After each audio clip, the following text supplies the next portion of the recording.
Ce que vous êtes sur le point d'entendre a changé à jamais la vie de l'une des familles les plus riches d'Amérique. Un homme qui avait tout a découvert qu'il n'avait rien. Et un garçon qui n'avait rien possédait le plus grand pouvoir du monde. Voici l'histoire de David Harrison et le miracle inattendu de la Vierge Marie. Mais avant de continuer, laissez un commentaire en me disant d'où vous regardez et quelle heure il est chez vous en ce moment. J'adorerais voir jusqu'où les miracles de la Vierge Marie s'étendent. David Harrison avait 42 ans et était le propriétaire d'un empire, construction, investissement, propriété. Tout ce qu'il touchait se transformait en or. Son manoir valait 8 millions de dollars. Des voitures de luxe remplissaient le garage. Son compte en banque affichait plus de zéro que la plupart des gens ne pouvaient l'imaginer. Mais toute cette richesse, toute cette fortune, ne pouvait acheter la seule chose qu'il désirait le plus au monde. David était veuf depuis 3 ans. Sa femme, Jennifer, était décédée, le laissant avec le plus grand trésor de sa vie, Sarah.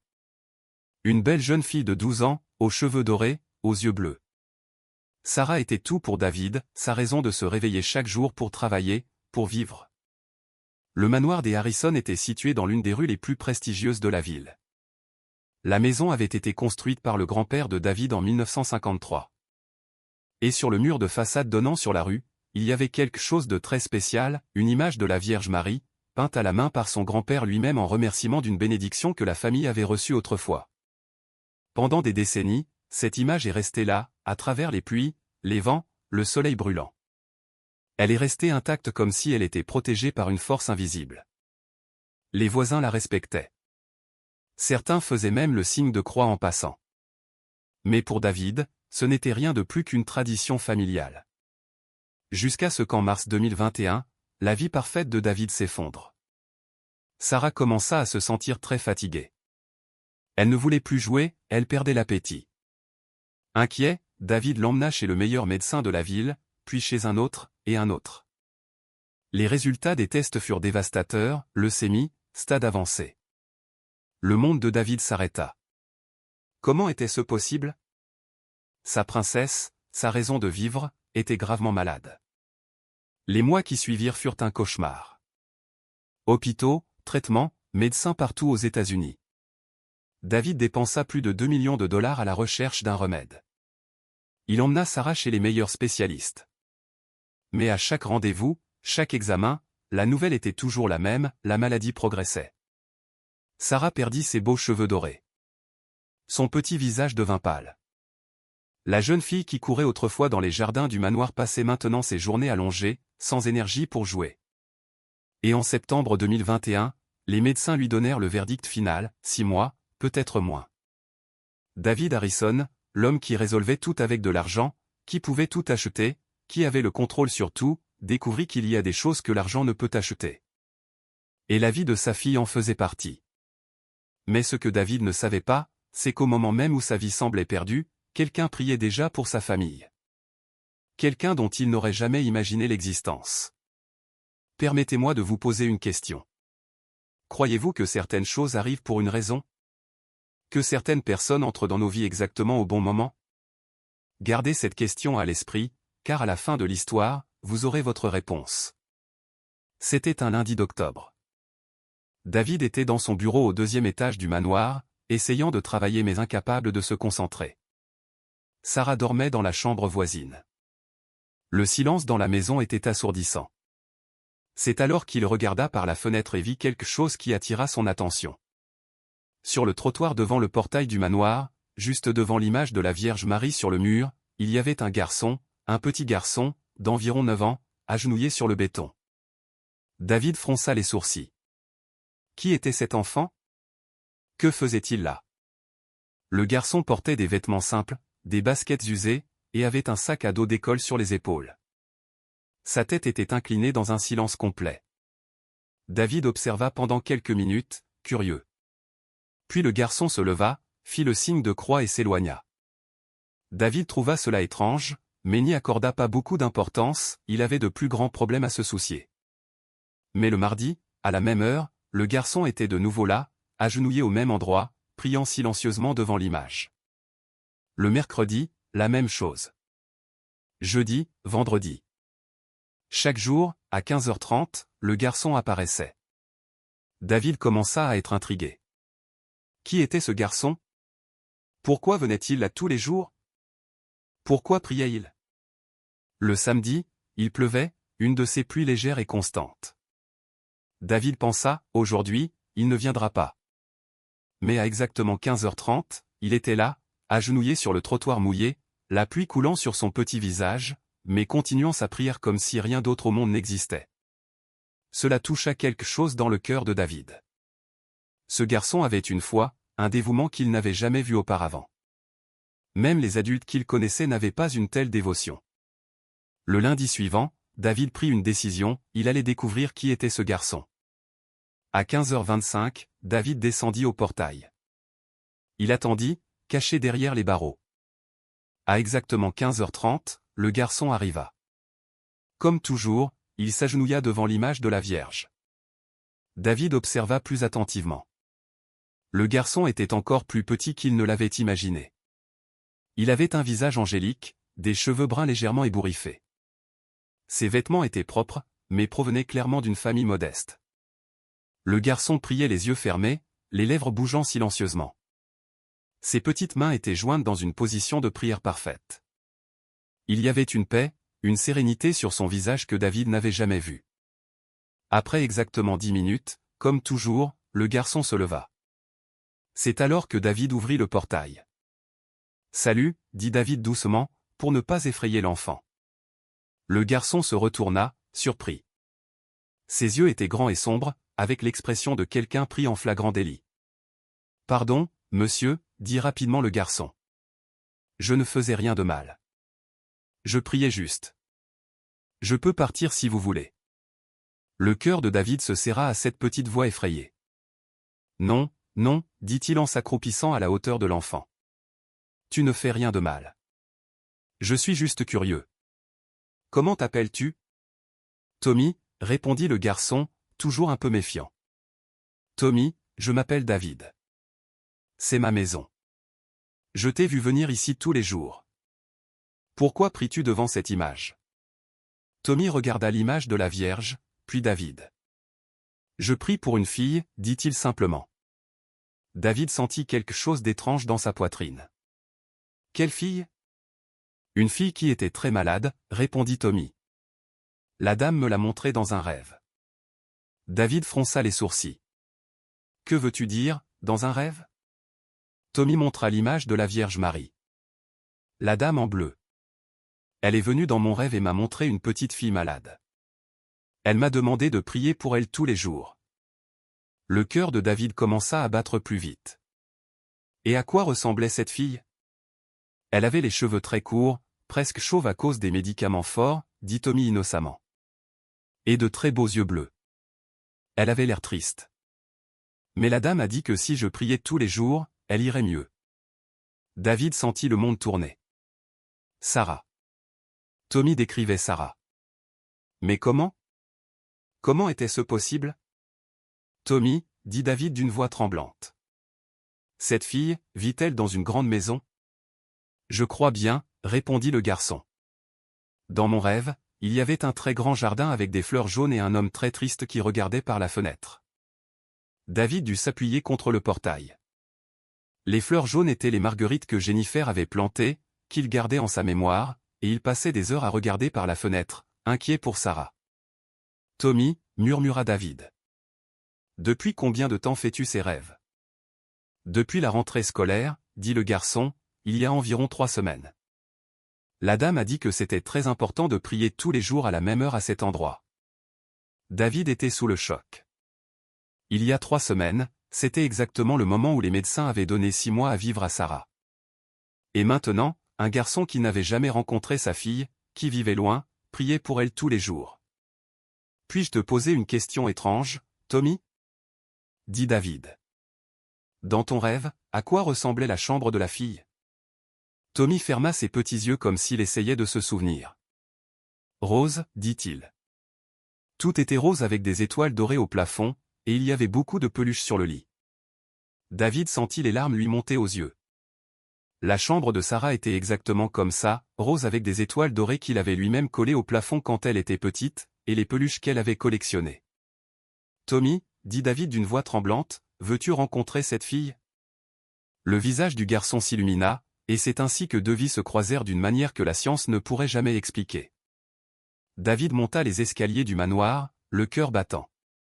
Comment allait-il expliquer cela à Sarah? Comment pouvait-il lui dire qu'un garçon qu'elle n'avait jamais rencontré priait pour elle depuis des semaines?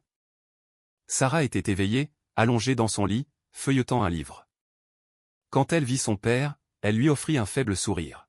« Salut, papa. Tu as l'air différent.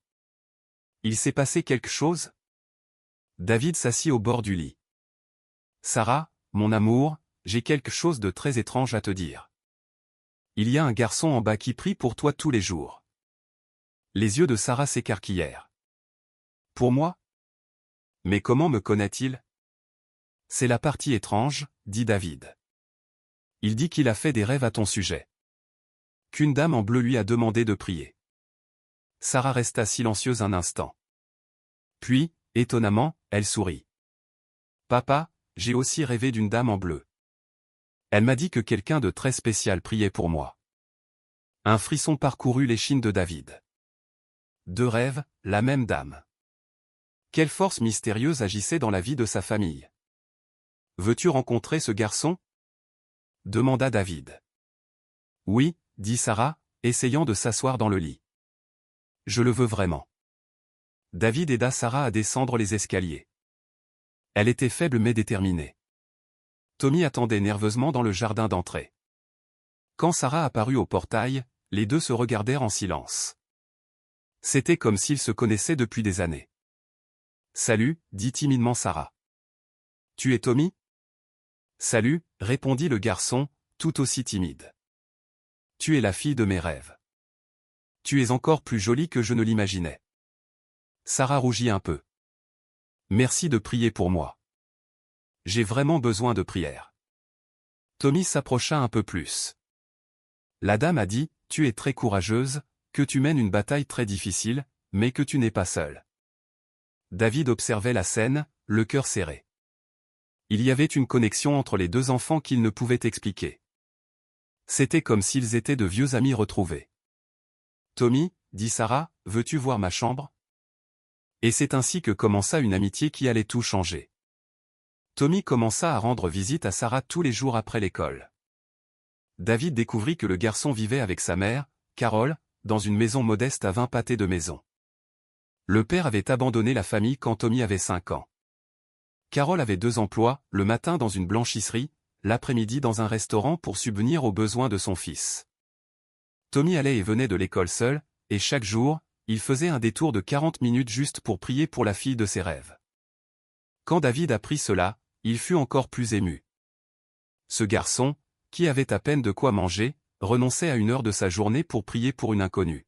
« Pourquoi fais-tu cela, Tommy » demanda David un jour.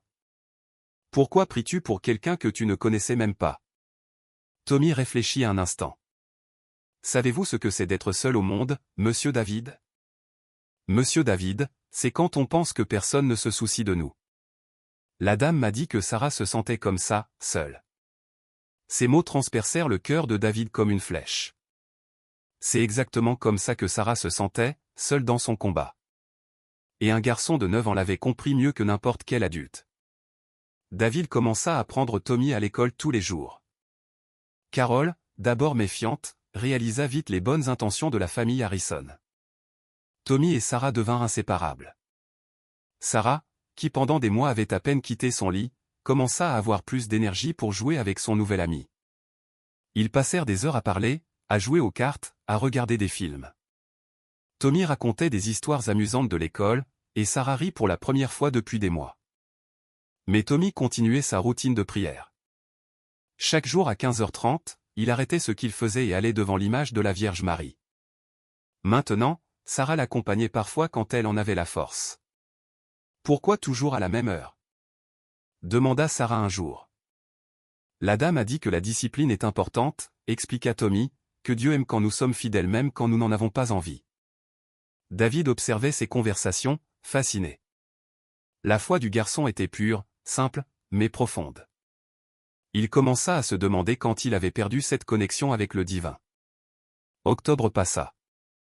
Novembre arriva. Sarah semblait un peu mieux, plus joyeuse, avec plus d'appétit. David osait espérer, peut-être que les prières fonctionnaient.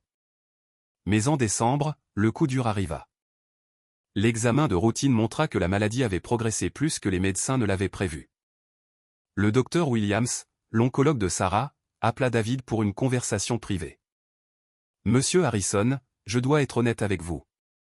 L'état de Sarah s'est considérablement aggravé. Nous parlons de semaines maintenant, pas de mois. Le monde de David s'effondra de nouveau. Des semaines. Sa princesse n'avait plus que quelques semaines à vivre. Cette nuit-là, David ne put dormir. Il marcha dans la maison vide, se remémorant tous les moments heureux avec Sarah, et il se demanda, où était Dieu? Pourquoi les prières de Tommy ne fonctionnaient-elles pas? Mais ce que David ne savait pas, c'est que la plus grande épreuve de sa foi et le plus grand miracle de sa vie ne faisaient que commencer. David décida de ne pas parler à Sarah de l'aggravation de son état. Mais les enfants sont plus perspicaces qu'on ne l'imagine. Sarah remarqua que son père était plus triste, plus inquiet. « Papa, dit-elle un après-midi de décembre. Je vais plus mal, n'est-ce pas? » David sentit son cœur se briser. Comment pouvait-il mentir à ses yeux bleus confiants? « Sarah, ma chérie, commença-t-il. Mais elle l'interrompit. « C'est bon, papa. Je sais que toi et les médecins faites tout ce que vous pouvez, et Tommy prie beaucoup pour moi. S'il est temps pour moi d'aller retrouver maman au paradis, je n'ai pas peur. » David fondit en larmes. Sa fille de 12 ans faisait preuve de plus de courage que lui, un homme de 42 ans. Tommy, qui était présent pendant cette conversation, se rapprocha de Sarah et lui tint la main. « Sarah, tu te souviens de ce que la dame m'a dit dans le premier rêve? Que ton combat serait difficile, mais qu'à la fin, elle s'occuperait de tout. Je le crois, et tu devrais le croire aussi. » Sarah sourit faiblement. « Je crois, Tommy. Je suis juste fatiguée de me battre parfois. »« Alors je me battrai pour toi, » dit le garçon avec détermination. « Quand tu ne pourras pas, je prierai plus fort. » Et c'est exactement ce que Tommy fit. Réalisant que Sarah était plus faible, il intensifia ses prières. Au lieu d'une fois par jour, il commença à prier 3 fois, le matin avant l'école, l'après-midi devant l'image sur le mur, et le soir avant de dormir. David observait tout cela avec des sentiments mitigés. D'un côté, c'était touchant de voir le dévouement du garçon. D'un autre côté, il commençait à bouillir de rage. Où était le miracle que Tommy ne cessait de promettre? La veille de Noël, Sarah eut une crise. Elle dut être transportée d'urgence à l'hôpital. David appela Carole, et elle emmena Tommy à l'hôpital. L'hôpital pour enfants était décoré pour Noël, sapin de Noël, lumière colorée, essayant d'apporter de la joie à un endroit rempli de tant de souffrances. Mais rien de tout cela ne réconforta David.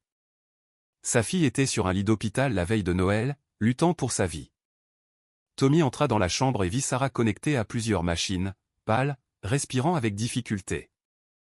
Pour la première fois depuis que David le connaissait, il vit des larmes dans les yeux du garçon. « Sarah, » murmura Tommy en s'approchant du lit.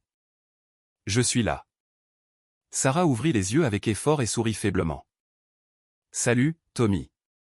Tu es venu passer Noël avec moi. »« Bien sûr que oui, » dit le garçon, essayant de ne pas pleurer. « Nous sommes toujours ensemble, tu te souviens? » David n'en pouvait plus. Il quitta la pièce et alla dans le couloir où il s'effondra sur une chaise. Carole s'approcha de lui. « David, je sais que tu souffres. Mais tu dois avoir la foi. Tommy est absolument certain que Sarah ira mieux. » David explosa. « La foi. La foi, Carole. Ma fille est en train de mourir. Pendant des mois, ce garçon a prié, et elle ne fait qu'empirer. Où est le miracle? Où est cette Vierge Marie qui est censée s'occuper de tout? » Carole resta silencieuse un instant.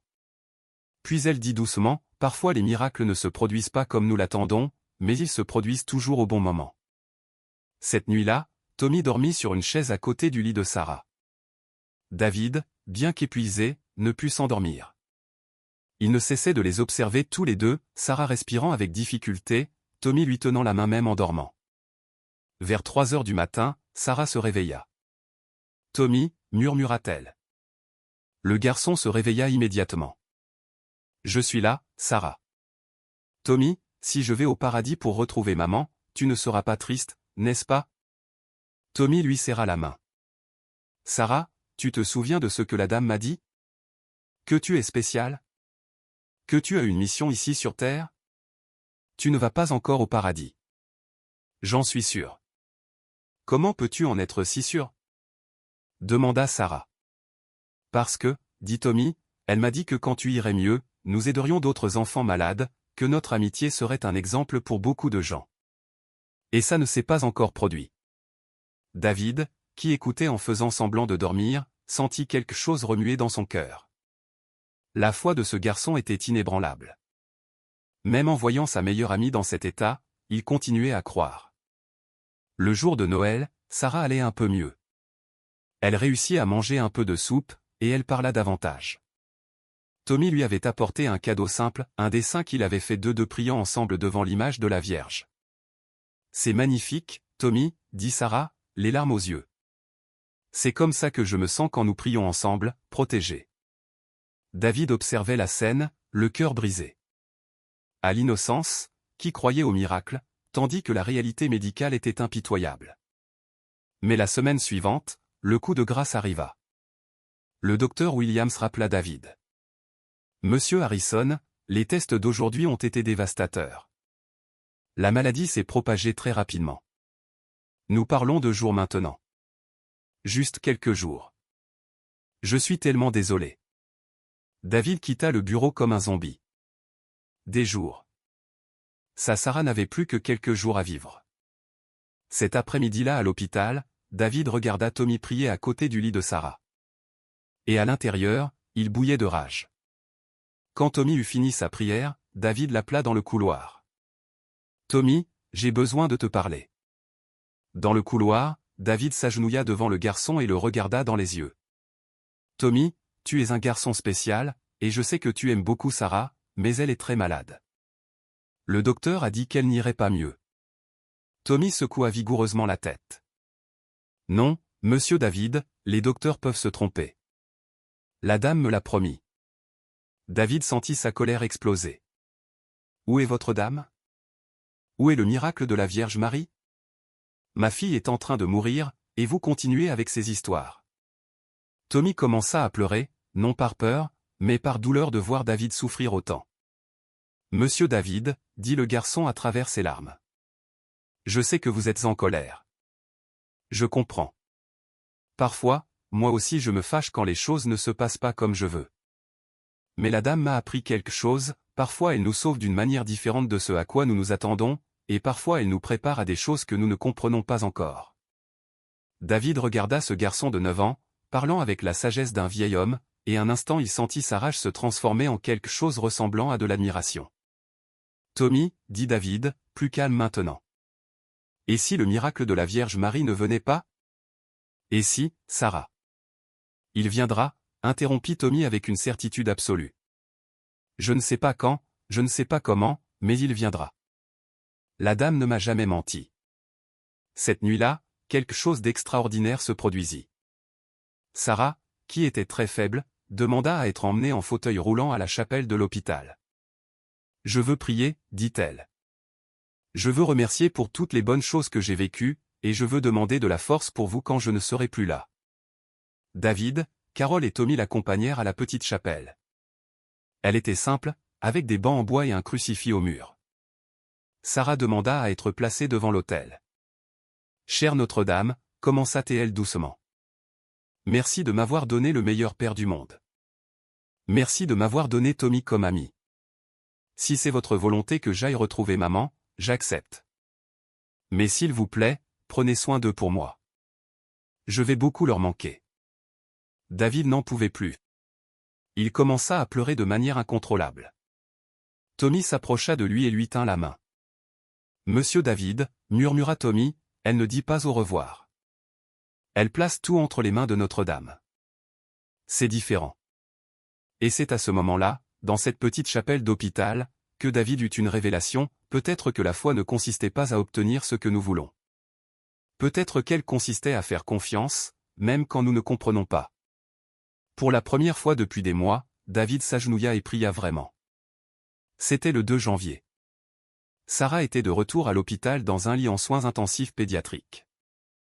Les machines montraient que ses fonctions vitales défaillaient. Le docteur Williams avait dit que c'était une question d'heure. David ne quitta pas son chevet. Il tenait la petite main froide de sa fille et murmura « Je t'aime, princesse. Je t'aimerai toujours. » Tommy était de l'autre côté du lit, priant sans cesse.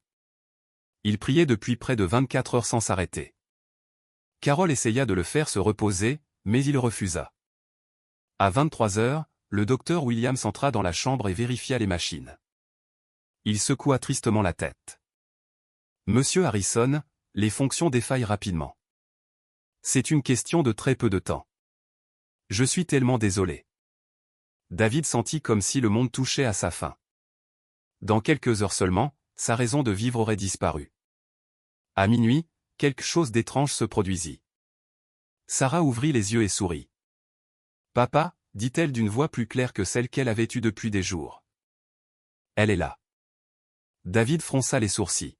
« Qui est là, mon amour ?»« La Vierge Marie. Elle est juste là, à côté de Tommy. » Elle me sourit. David regarda là où Sarah montrait. Il ne vit rien d'autre que Tommy en prière. Tommy arrêta de prier et regarda dans la direction indiquée par Sarah. Ses yeux s'écarquillèrent. « Je la vois aussi, Sarah. Elle est là. Elle est venue. » David regarda désespérément les deux enfants, car c'est ainsi qu'il voyait maintenant Tommy, comme un fils. Il voyait quelque chose qu'il ne pouvait voir. S'agissait-il d'un délire? Sarah était-elle? « Papa, » dit Sarah d'une voix douce. Elle a dit, « Tu dois croire que le miracle a déjà commencé, mais tu as besoin de foi pour le voir. » À ce moment-là, quelque chose d'inexplicable se produisit. Les moniteurs, qui pendant des heures avaient affiché des signaux faibles et irréguliers, commencèrent à se stabiliser. L'infirmière de garde se précipita. « Docteur Williams, venez voir ça. » Les signes vitaux de Sarah ont complètement changé. Le docteur Williams se précipita dans la chambre, incrédule. Il vérifia les machines 2 fois, 3 fois. C'est impossible. Son rythme cardiaque se normalise. Sa tension artérielle monte. Je ne comprends pas ce qui se passe. Sarah continua de sourire, regardant au même endroit. Elle dit, « Il est temps de se reposer maintenant. Quand je me réveillerai, tout sera différent. » Et Sarah ferma les yeux, mais respirant maintenant calmement et régulièrement. Les moniteurs affichaient des signes de vie forts et stables. Tommy arrêta enfin de prier et s'approcha de David. « Monsieur David, Notre-Dame vous a dit quelque chose de très important. » David, toujours sous le choc de ce qu'il voyait sur les moniteurs, s'agenouilla pour être à la hauteur des yeux du garçon.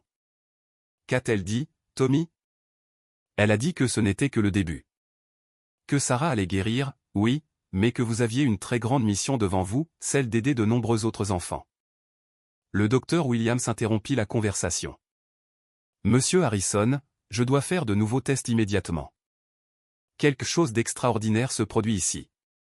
En 30 ans de médecine, je n'ai jamais vu un renversement aussi soudain. » Dans les heures qui suivirent, toute une équipe de médecins examina Sarah, radiographie, scanner, analyse de sang.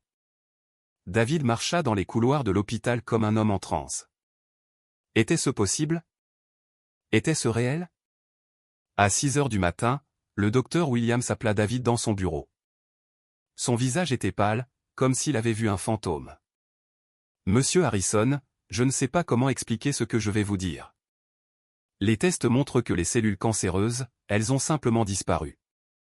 Elles ne sont pas en rémission. Elles ne diminuent pas. Elles se sont évanouies complètement. » David s'accrocha à la chaise. « Que voulez-vous dire, évanouies ? » C'est exactement ça. C'est comme si elles n'avaient jamais existé. Le foie, les poumons, la moelle osseuse, tout est normal. Parfaitement normal. En 30 ans, je n'ai jamais rien vu de tel. Ce n'est pas médicalement possible. David quitta le bureau les jambes tremblantes. Dans la chambre, Sarah était éveillée, assise dans son lit, avec plus de couleur sur le visage qu'elle n'en avait eu depuis des mois. « Papa, dit le médecin, je suis guéri. Complètement guéri. Tommy se tenait à côté du lit, rayonnant de joie. Je le savais. J'ai toujours su que la dame s'occuperait de tout. David les serra tous deux dans ses bras et pleura comme il n'avait jamais pleuré, des larmes de gratitude, de soulagement, un bonheur trop grand pour que sa poitrine puisse le contenir. Mais l'histoire ne faisait que commencer. 3 jours plus tard, Sarah sortit de l'hôpital. Son cas se répandit dans l'hôpital comme une traînée de poudre. Des médecins vinrent d'autres États pour examiner les scanners, essayant de comprendre ce qui s'était passé. Les médias locaux s'emparèrent de l'histoire, journaux, télévision, stations de radio. Tout le monde voulait connaître le miracle de l'hôpital pour enfants. Mais David, protégeant l'intimité de la famille, refusa toutes les interviews.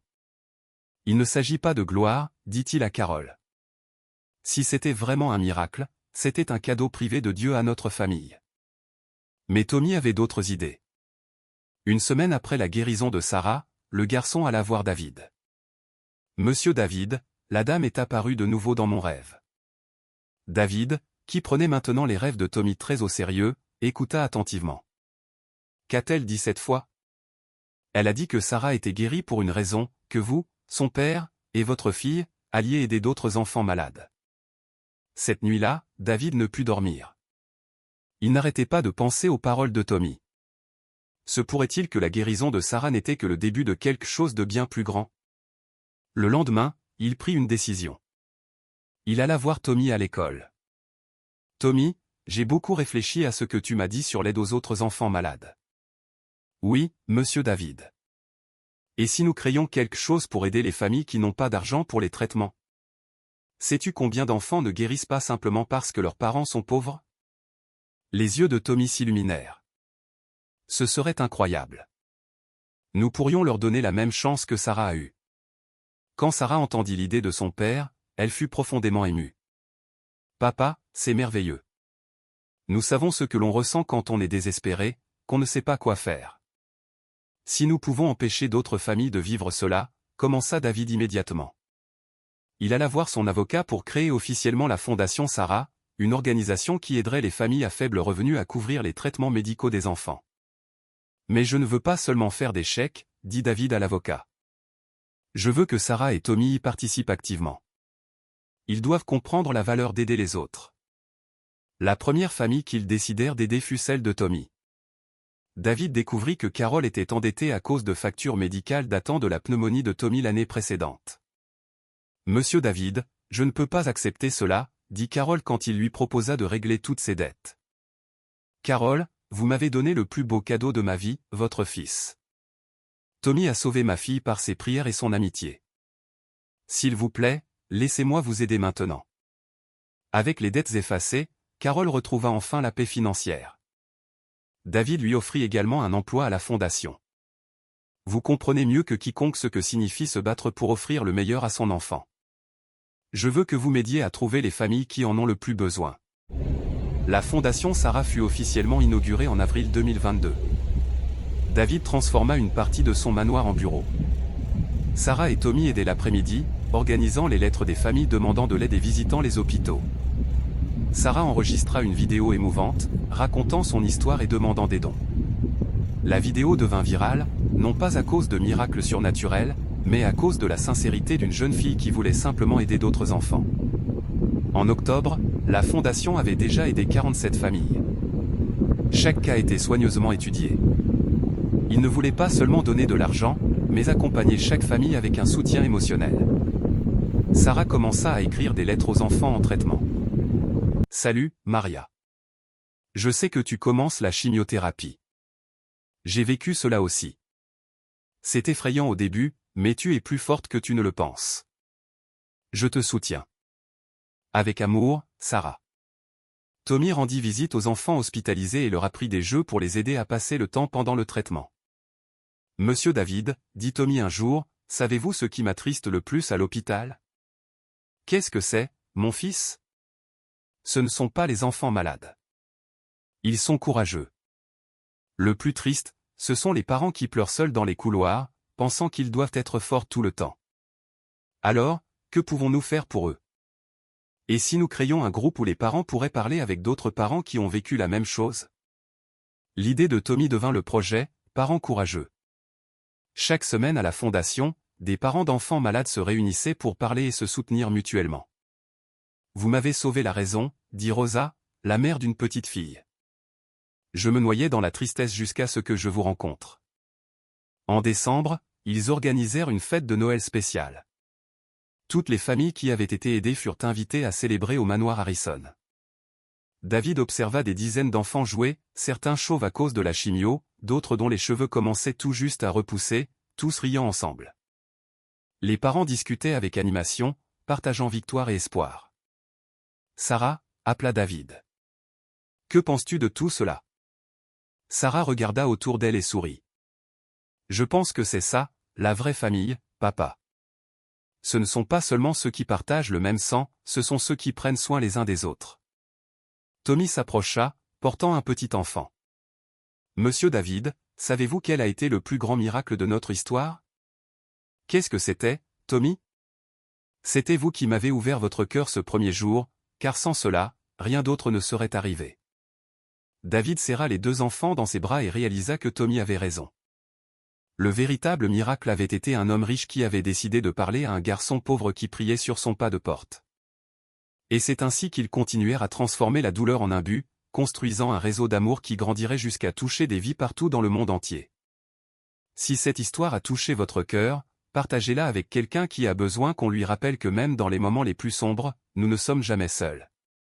Et si vous avez votre propre histoire de foi à raconter, partagez-la avec nous dans les commentaires, car parfois tout ce dont nous avons besoin est un rappel que l'espoir est possible, même quand il semble le plus lointain. Abonnez-vous à la chaîne pour plus d'histoires de miracles de la Vierge Marie. Et dans les commentaires, écrivez avec foi, Vierge Marie, intercédez pour nous. Ainsi, ensemble, nous formerons une grande chaîne de prière et d'espoir.